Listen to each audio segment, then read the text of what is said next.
Baik, bertemu kembali dari pembahasan tentang melaksanakan perintah sesuai dengan kemampuan. Yang sebelumnya tadi dicontohkan ketika seseorang tidak mampu untuk mandi wajib dengan air, maka boleh diganti dengan tayamum.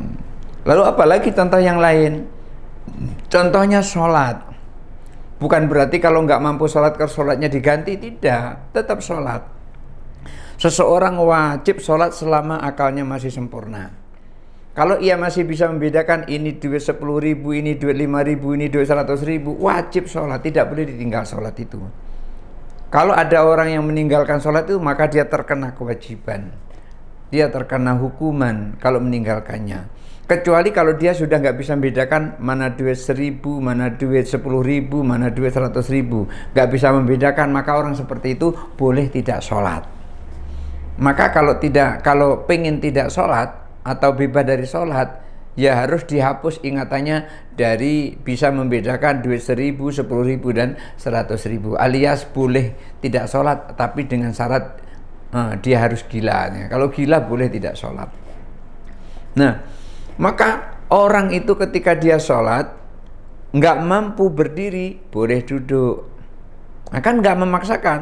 Harusnya sholat adalah berdiri. Seseorang ketika dia sholat tidak berdiri sementara dia mampu berdiri, maka sholat wajibnya tidak sah. Kecuali sholat sunnah. Kalau sholat sunnah boleh duduk, tapi sholat wajib berdiri kalau mampu. Tapi kalau tidak mampu boleh duduk. Maka kalau seseorang yang mampu berdiri pergi ke masjid bisa berjalan, kemudian sampai di situ di masjid sholatnya duduk, maka tidak boleh sholatnya duduk. Lalu dia bilang, Ustadz, kalau aku sholat ruku rasanya munyeng kepala ini terus jatuh, maka aku bawa kursi, sholatnya duduk. Boleh sholat duduk, tapi dengan syarat ketika berdiri dia juga harus berdiri. Lalu ketika mau ruku dia duduk dulu, nggak apa-apa yang seperti itu, karena berdiri adalah merupakan rukun dari rukun sholat, tidak boleh ditinggalkan.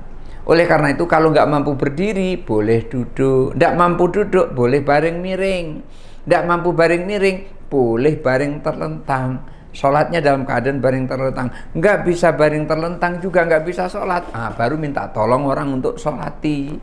Jadi kalau sudah nggak mampu lagi, baru minta tolong sholati aku. Baru nanti tetangga kanan kiri akan datang rame-rame nyolatin.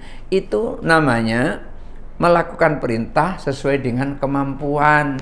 Nggak mampu sholat sendiri, ya minta tolong untuk disolati. Ya itu nggak bisa kita menjalankan perintah itu mutlak total, nggak bisa.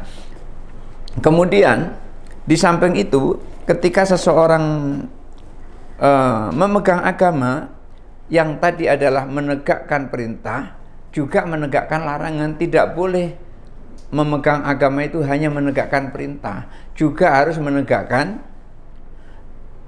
larangan. Artinya larangan itu dipatuhi, jangan sampai larangan dikerjakan.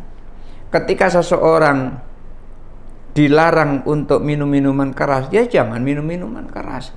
Dilarang untuk berzina, ya jangan berzina. Lalu jangan protes, mana ada larangan berzina? Di Al-Quran tidak ada larangan berzina, di hadis nggak ada larangan berzina. Larangan yang ada itu cuma mendekati zina, tidak ada larangan berzina. Itu namanya pemahaman tekstual.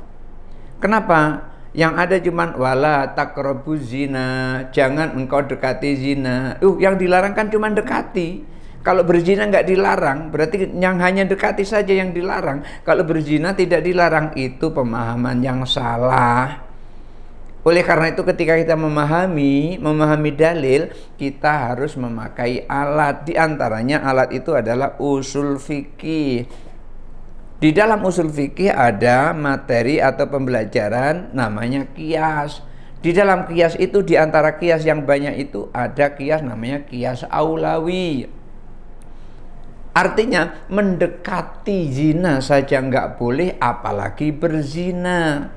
Inilah salahnya yang baru hijrah.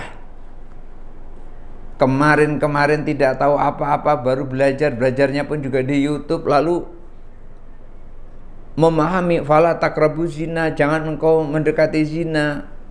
Oh, yang dilarang cuma mendekati, zinanya tidak dilarang, mendekatinya saja yang dilarang. Itu salah total. Kenapa? Dia memahami dalil tidak menggunakan alat. Dia memahami dalil tidak menggunakan alat, diantaranya usul fikih.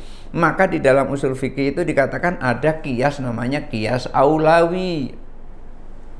Karena kias itu banyak, diantaranya adalah ganja. Mana ada di dalam Al-Quran larangan tentang ganja? Mana ada di dalam Al-Quran larangan tentang heroin? Enggak ada. Di hadis juga tidak ada larangan ganja. Enggak ada. Innamal hasisu haramun. Enggak ada. Hasis itu, ganja itu haram, enggak ada. Lalu kenapa kok bisa ditentukan ganja itu haram? Karena ganja itu punya semiripan dengan khamr. Yang ada adalah innamal khamru wal maisiru. Khamr yang ada disebutkan dalam Al-Quran.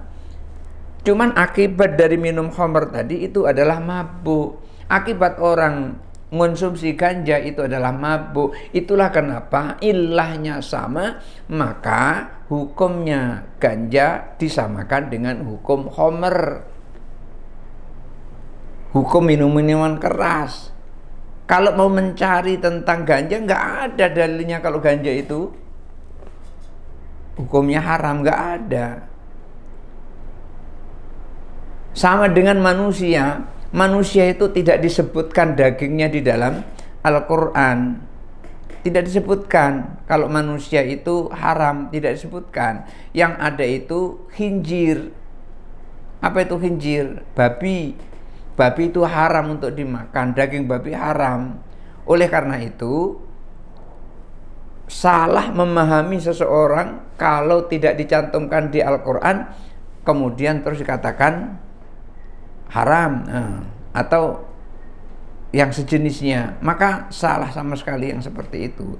Oleh karena itu memahami dalil harus berdasarkan alat-alat untuk memahami dalil.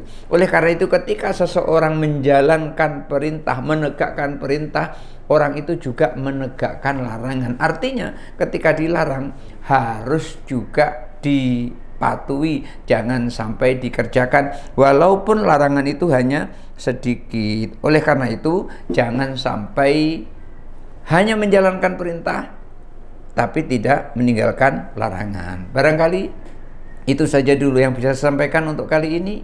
Mudah-mudahan ada manfaatnya. Hadanallahu wa iyyakum ajmain. Wallahul muwaffiq ila aqwamit thoriq. Wassalamualaikum warahmatullahi wabarakatuh.